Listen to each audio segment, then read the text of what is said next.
हाय hello अस्सलाम वालेकुम। Welcome to book reader 999। लोक व्यवहार प्रभावशाली व्यक्तित्व की कला डैर कार्नेगी। बेन फ्रैंकलिन ने एक बार कहा था, अगर आप बहस करते हैं और सामने वाले का विरोध करते हैं तो आप कई बार जीत सकते हैं, परंतु यह जीत खोखली होगी क्योंकि आपने अपने प्रतिद्वंद का सद्भाव हासिल नहीं होगा। तो आप खुद ही सोचें, आप क्या पसंद करेंगे, बहस में नाटकीय सैद्धांतिक विजय या सामने वाले का सद्भाव हासिल करना। दोनों चीज़ें एक साथ हासिल करना बहुत मुश्किल होता है। वेस्टर्न ट्रांसक्रिप्ट में एक बार कुछ बहुत महत्वपूर्ण पंक्तियाँ छपीं। यह विलियम जे का शरीर है, लेटा हुआ, जो सही रास्ते पर चलने की खातिर मर गया। गाड़ी चलाते समय वह सही था, पूरी तरह सही, परंतु वह उतनी ही मुर्दा है जैसे गलती उसी की हो।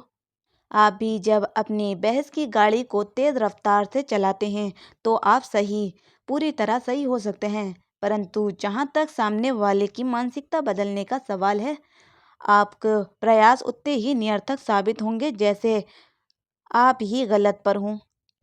फ्रेडरिक एस प्रिंस आयकर सलाहकार थे। वह एक सरकारी टैक्स इंस्पेक्टर से 1 घंटे से बहस कर रहे थे। $9,000 की रकम का सवाल था। प्रिंस का दावा था कि दरअसल ये रकम एक बैड डेब्ट थी, एक ऐसा कर्ज जिसके भुगतान की ज़रा भी उम्मीद नहीं थी और इसलिए इस पर टैक्स नहीं लगना चाहिए। इंस्पेक्टर का जवाब था, बैड डेब्ट? बिल्कुल नहीं, इस पर तो टैक्स लगेगा। इंस्पेक्टर भाव शून्य, हार्टी और जिद्दी था। मिस्टर प्रिंस ने हमारी क्लास के सामने अपनी कहानी सुनाते हुए कहा, तर्कों का कोई प्रभाव नहीं पड़ा, तथ्य को बताने से भी वह नहीं पिघला। हमने जितनी ज़्यादा बहस की वह उतना ही अड़ता चला गया, इसलिए मैंने बहस का रास्ता छोड़ने का फैसला किया। चर्चा का विषय बदला और उसकी प्रशंसा करने लगा।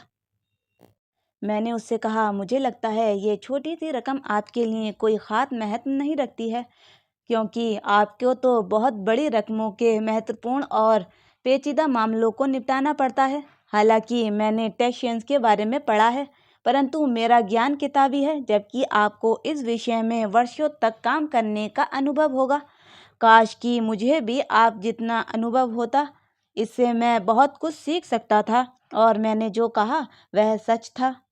इसके बाद इंस्पेक्टर अपनी कुर्सी पर सीधा हुआ, पीछे की तरफ टिक गया और काफ़ी देर तक मुझे अपने काम के बारे में बताता रहा।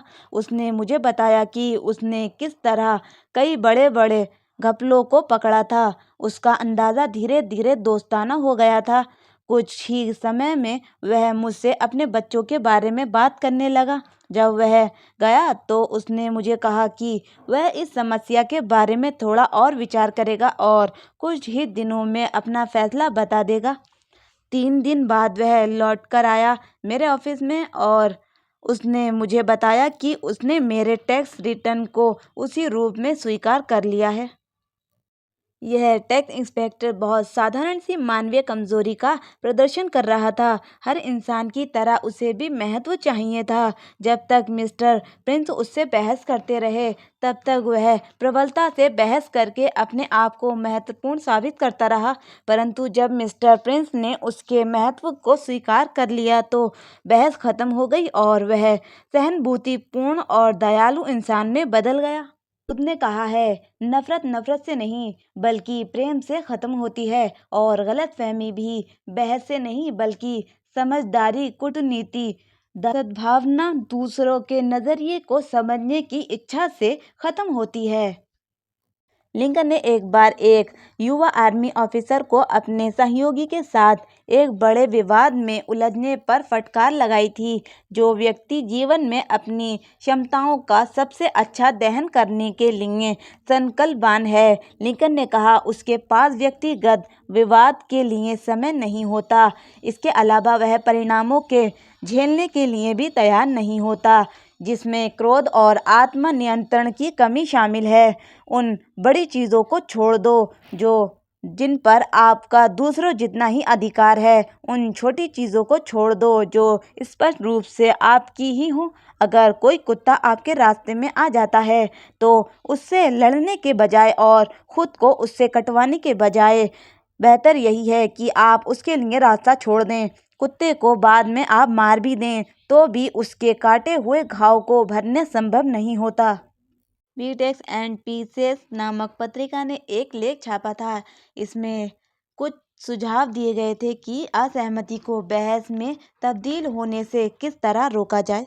असहमति का स्वागत करो। याद रखो, अगर दोनों ही पार्टनर हमेशा सहमत हो जाते हैं तो उनमें से एक की ज़रूरत नहीं है। अगर आपको कोई नया पहलू दिखाया जाता है जिसके बारे में आपने नहीं सोचा है तो कृतज्ञ रहें कि इस तरफ आपका ध्यान दिलाया गया है। शायद यह असहमति का एक अवसर हो जिससे आप गंभीर गलती करने के पहले ही उसे सुधार सकें। अपनी पहली भावना पर भरोसा ना करें। जब भी हमारे सामने मुश्किल परिस्थिति आती है तो हमारी पहली प्रतिक्रिया सुरक्षात्मक होती है। सावधान रहें, ठंडे दिमाग से सोचें और अपनी पहली प्रतिक्रिया पर नज़र रखें। हो सकता है कि इस समय आप अपने सर्वश्रेष्ठ रूप में ना होकर अपने निष्कर्षतम रूप में हों। अपने गुस्से पर काबू रखें। याद रखें, किसी व्यक्ति का आकार इस बात से नापा जा सकता है कि उसे किस बात पर गुस्सा आता है। पहले पूरी बात सुनें, अपने विरोधी को बोलने का मौका दें, उनके अपनी पूरी बात कह लेने दें, उनका विरोध ना करें, बहस ना करें, खुद का बचाव ना करें। इससे दीवार खड़ी होती है। इसके बजाय समझ के पुल बनाने का प्रयास करें। गलतफहमी की ऊंची दीवार खड़ी ना करें। सहमति के क्षेत्र को खोजें। जब आप अपने विरोधियों की पूरी बात सुन लें तो उन बिंदुओं से अपनी बात शुरू करें जिन पर आप अपने विरोधियों से सहमत हों। ईमानदार रहें। उन बिंदुओं की तलाश करें जिनमें आप अपनी गलती मान सकें हों और ऐसा कह दें, अपनी गलती के लिए माफ़ी मांग लें। इससे आपके विरोधी भी ठंडे पड़ जाएंगे। यह वादा करें कि आप अपने विरोधी के विचारों पर ध्यान से सोचेंगे।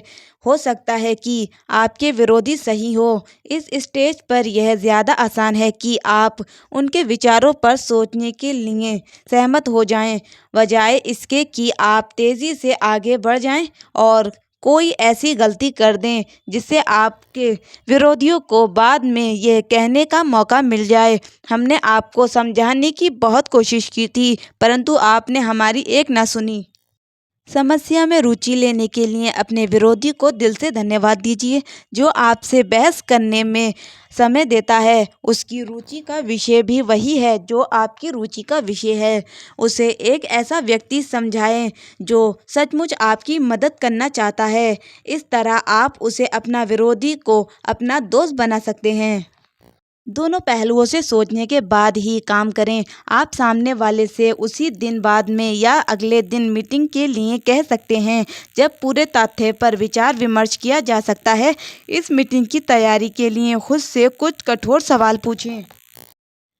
क्या ये हो सकता है कि मेरा विरोधी सही हो, आंशिक रूप से सही हो? क्या उनके नज़रिया या तर्क में सच्चाई या दम है? क्या मैं वास्तव में समस्या को सुलझाने की कोशिश कर रहा हूँ या मैं केवल अपनी कुंठता निकाल रहा हूँ? क्या मेरी प्रतिक्रिया की वजह से मेरे विरोधी मुझसे दूर जा रहे हैं या फिर वह मेरे करीब आ रहे हैं? मैं जो करने जा रहा हूँ क्या उससे मेरी प्रतिष्ठा बढ़ेगी? मैं जीतूंगा या हारूंगा? अगर मैं जीतता हूँ तो मुझे इसकी क्या कीमत चुकानी पड़ेगी? अगर मैं इस बारे में शांत रहूंगा तो क्या ये असहमति समाप्त हो जाएगी? क्या यह मुश्किल परिस्थिति किसी तरह मेरे लिए एक अवसर बन सकती है? ओपेरा स्टार जेम्स फेयर ने अपने 50 साल के वैवाहिक जीवन की सफलता का राज बताते हुए कहा, मेरी पत्नी और मैंने बहुत पहले एक समझौता किया था और हम चाहे एक दूसरे से कितने ही गुस्सा हों, हमने इस समझौते को निभाया है। जब एक गुस्सा हो रहा हो और चीख रहा हो तो दूसरा ठंडे दिमाग से उसकी बात सुनेगा, क्योंकि अगर दोनों ही लोग चीखने लगें तो संवाद हो ही नहीं सकता और घर में शोरगुल और विवाद के अलावा कुछ भी नहीं होगा। सिद्धांत एक, बहस से एक ही फायदा हो सकता है और वह है इससे बचना। चैप्टर 2, दुश्मन बनाने का अचूक तरीका और इससे कैसे बचा जाए।